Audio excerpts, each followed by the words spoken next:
بسم اللہ الرحمن الرحیم۔ قال یا قوم، فرمایا اے میری قوم، ارائیتم ان کنت علی بینۃ من ربی، بتلاؤ مجھے اگر ہوں میں اوپر واضح دلیل کے اپنے رب کی طرف سے، اور دی ہو مجھ کو رحمت من عنده، خاص رحمت نبوت والی، من عنده اپنی طرف سے، فامیت علیکم پس پوشیدہ کر دی گئی ہو وہ بینہ اوپر تمہارے، کیا میں تمہیں مجبور، کیا ہم آپ کو مجبور کر سکتے ہیں؟ کبھی ہم آپ کو مجبور نہیں کر سکتے۔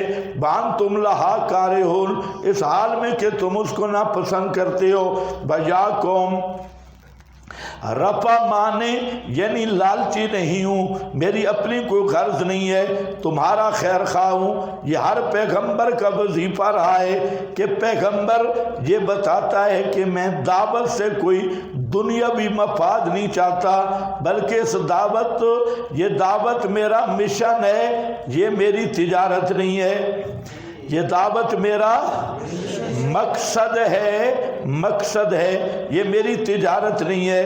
ہر پیغمبر اور ہر داعی حق اس کا اظہار کرنا ضروری ہے، اور دعوت توحید پہ فیسیں لینا موقع موقع چوک چکا، کیا لفظ ہے؟ موقع موقع چوک چکا، موقع موقع چوک چکا کیا ہوتا ہے؟ موقع موقع چوک چکا فیس طے کرنا، فیس متعین کرنا، ہاں چاہے عرفاً یا اکاؤنٹ میں پیسے بھیج دو، جی اکاؤنٹ نمبر آ گیا تب میں تقریر پہ آؤں گا۔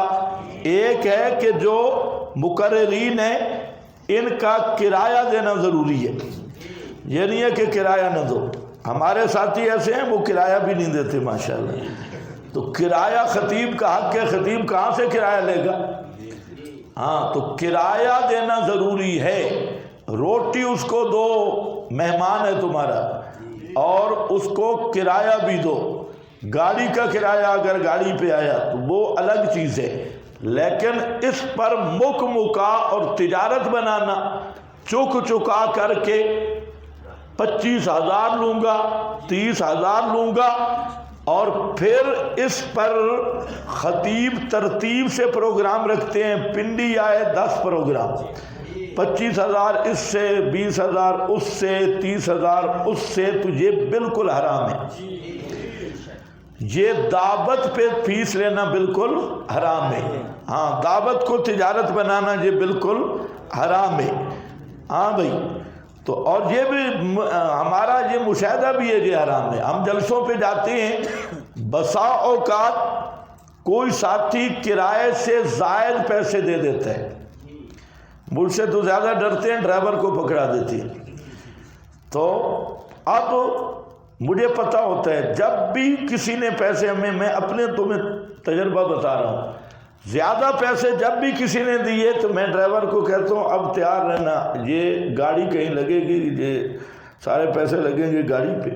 الحمدللہ آج تک تقریر کا 1 روپیہ بھی ہم نے اپنے ذات پہ خرچ نہیں کیا، اگر کسی نے دیا تو وہ گاڑی پہ لگے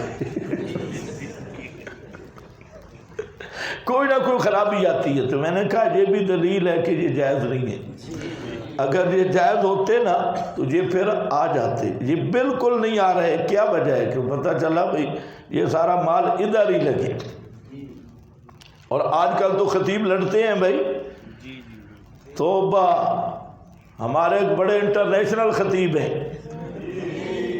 ایک نہیں کئی انٹرنیشنل خطیب، اور اب خیبر پختونخوا میں بھی تاجر پیدا ہو گئے ہیں، اور کوئی رسمی تقریریں، پہلے ہمارے اکابر جو تھے وہ مخلص تھے، وہ کبھی موقع چک چکا نہیں ہوتا تھا، لیکن اب تو خطیب لڑتے ہیں اور فون کرتے ہیں، خبردار اتنے پیسے، اتنے بہرحال واقعات ہیں، وقت ضائع ہوگا۔ دیکھو اللہ محفوظ رکھے، ہاں پیسے ملاقات کر کے پھر خطیب لیٹرین میں جاتا ہے، لیٹرین میں قضاء حاجت، بات کیا ہوتا ہے قضاء حاجت؟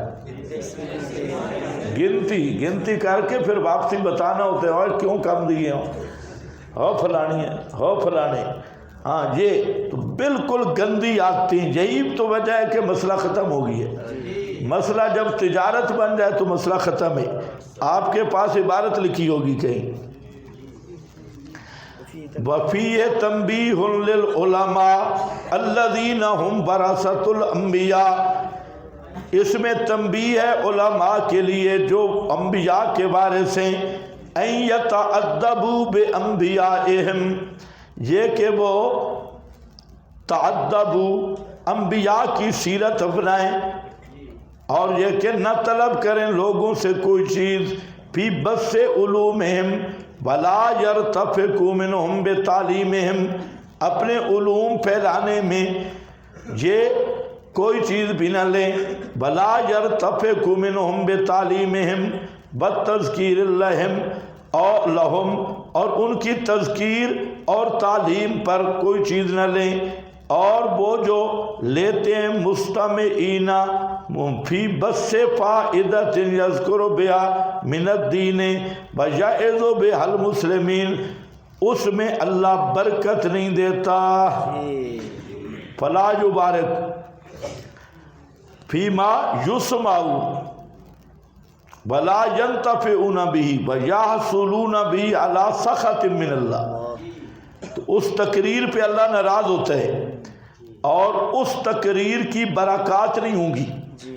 کچھ بھی برکت. آج یہی ہے کہ بس خطیب کہتا ہے کہ سبحان اللہ کے لیے تیار رہو, گاڑی اب موڑ کاٹنے والی ہے, اور جب یہ کہتا ہے کہ 2 منٹ پہلے سبحان اللہ کے لیے شلواریں اوپر کر لو, تیار تشبیر کر لو, تو اس وقت ہم سمجھ جاتے ہیں کہ اب بے ایمان کوئی بڑا جھوٹ بولے گا. کیونکہ بڑا جھوٹ بولنا ہو تو سبحان اللہ کے لیے تیار رہو. تو تم آگے سے پڑھا کرو سبحانک ھذا بہتان عظیم. تم میں بھی بڑے مریض بیٹھے ہیں, بڑے بڑے خطیبوں کے عاشق.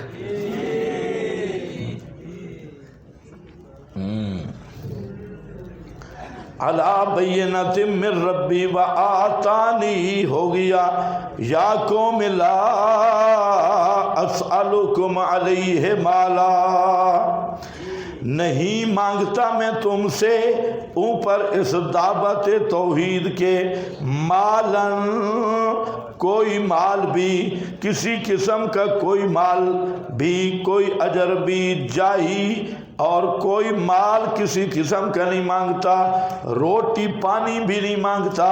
ان اجریا الا علی اللہ, نہیں ہے اجر میرا مگر اللہ کے ذمے.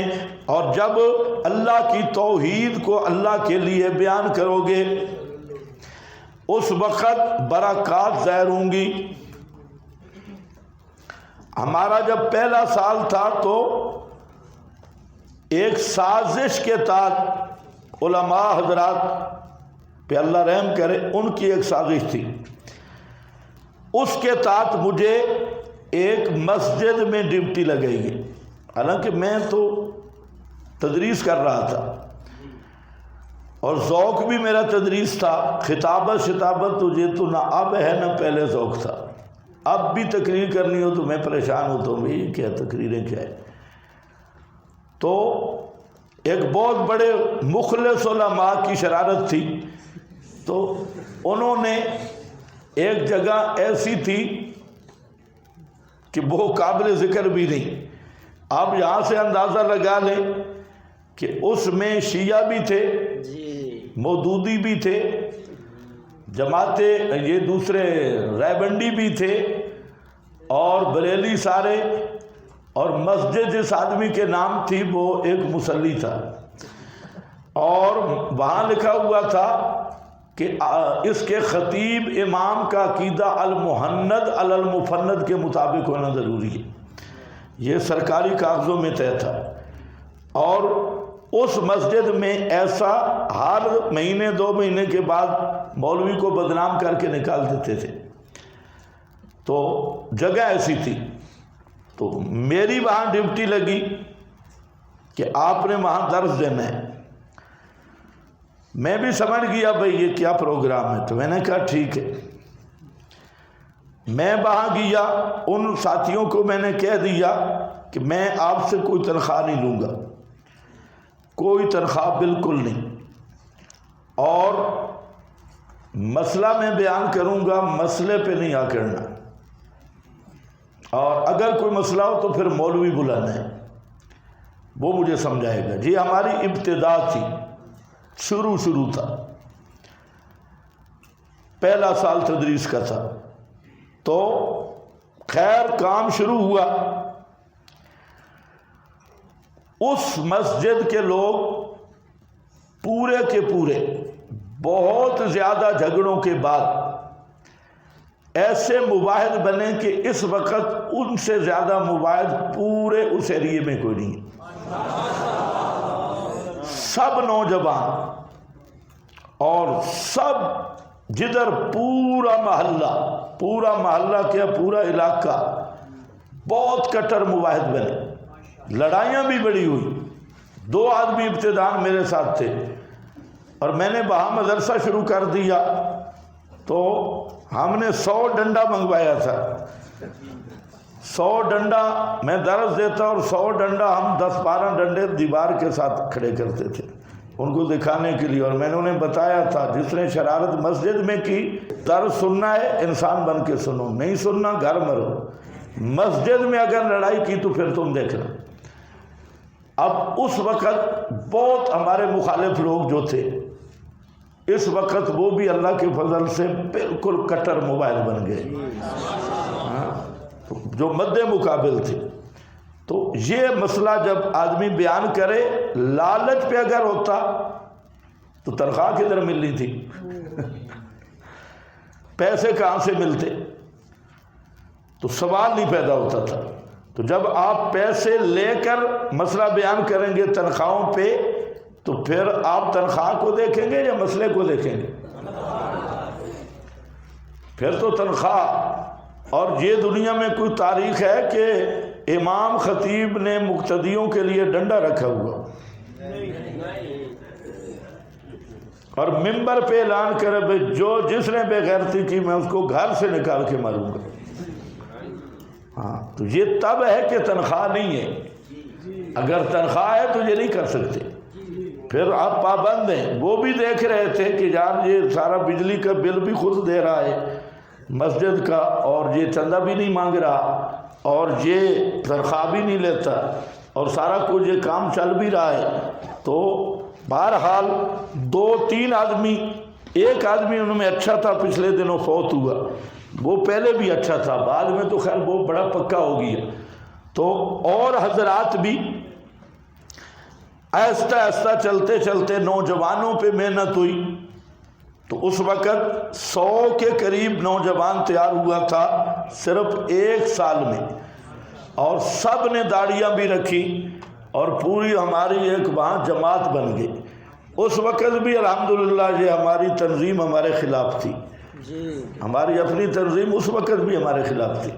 یہ جو ہمارے بڑے بڑے حضرات تھے سرگوزہ گجرات، تو یہ اس وقت بھی ان کو بیماری تھی، اور لیکن وہ ایسا تیار ہوئے کہ اس کی کوئی مثال نہیں ہے۔ مقصد یہ ہے، یہ ہمارا کمال نہیں ہے، یہ قرآن کا کمال ہے، اور مسئلہ بیان کرو لالچ کے بغیر، لالچ کے بغیر۔ اور یہ بھی یاد رکھو جب مسئلہ بیان کرو گے نا صحیح، پھر مفت بھی تقریریں سننی مشکل ہوگی۔ میں نے کیا کہا ہے، جب صحیح مسئلہ بیان کرو گے نا، میری تقریر مفت بھی کرانا لوگ ڈرتے ہیں۔ میں کہتا ہوں میں چلو کرایہ بھی اپنا لگاؤں گا، مجھے وہاں بلاتے ہیں جہاں پانی سر سے اوپر چڑھا گیا، کوئی چیلنج کر کے جائے، کوئی رگڑا کر لگا کے جائے، پھر دعوت دیتے ہیں آؤ جی آؤ جی، پھر آؤ جی۔ جب بالکل سارے مولوی کو بس ہو جائے پھر کہتے ہیں آپ آئیں جی۔ اور کوئی خیر خرامہ جلسہ ہو تو توبہ، جدھر بھی پتہ دعوت دیتے مجھے پتہ ہوتا ہے اب کسی نے ان کو ڈنڈا لگایا ہے، تب یہ میرے پاس آ رہے ہیں۔ تو اسی طرح ہوتا ہے۔ تو پیسوں والا مسئلہ پھر اس طرح بیان بھی نہیں ہوتا. یہ مسئلہ ہمارا اگر کوئی مفت بھی سن لے تو اس کی مہربانی ہے. کوئی سمجھ گیا کہ نہیں؟ ہاں تو تجارت تو وہ ہوتی ہے کنجری شنجری والے پروگرام پہ، اور وہ ڈسکو پروگرام ہوتے ہیں، خطیبوں کی ڈانس ہوتی ہے، سر ہوتی ہے، اور اس میں جناب پھر چکر دلانے ہوتے ہیں، شلواریں تنگ ہوتی ہیں، قمیضیں چھوٹی ہوتی ہیں، اور پھر اوپر نیچے ساری سلوٹیں کلوٹیں ہوتی ہیں، اور وہ پھر پورا شو ہوتا ہے، اس کے پیسے ہوتے ہیں. اعوذ باللہ من الشیطان الرجیم، بسم اللہ الرحمن الرحیم. وَيَا قَوْمِ لَا أَسْأَلُكُمْ عَلَيْهِ مَالًا، اے میری قوم نہیں طلب کرتا میں تم سے اوپر اس دعوت توحید کے کچھ مال. ان اجریہ یہ علت ہے اس لیے کہ مزدوری میری نہیں ہے، مزدوری میری مگر اللہ کے ذمہ. بما آنا اور نہیں ہوں میں بے طارد الذین آمنوا الطرد الابعاد، ہٹانے والا ان لوگوں کو جو ایمان لائے. انہم ملاقو ربہم، یہ علت ہے اس لیے کہ وہ ملنے والے ہیں اپنے رب کو. اس کے دو معنی ہیں، ملنے والے ہیں اپنے رب کو عزت و مقبولیت کے ساتھ، یعنی یہ مقربان شاہی ہیں. جو تمہیں اراذل نظر آ رہے ہیں یہ مقربان الہی ہیں، مقربان شاہی ہیں. ایک ملاقو ربہم اور دوسرا معنی ہے ملاقو ربہم، یہ ملنے والے ہیں اپنے رب سے. جب ملیں گے تو میری شکایت لگا دیں گے، اس لیے میں انہیں اپنے سے دور نہیں کر سکتا. یہی حالت پیغمبر کریم کے ساتھ بھی بنی. لا تطرد الذین یدعون ربہم، یہی اعتراض تھا مشرکین کا. وَلَٰكِنِّي أَرَاكُمْ قَوْمًا تَجْهَلُونَ، لیکن میں دیکھتا ہوں تمہیں قوم جاہلانہ باتیں کرتے ہو.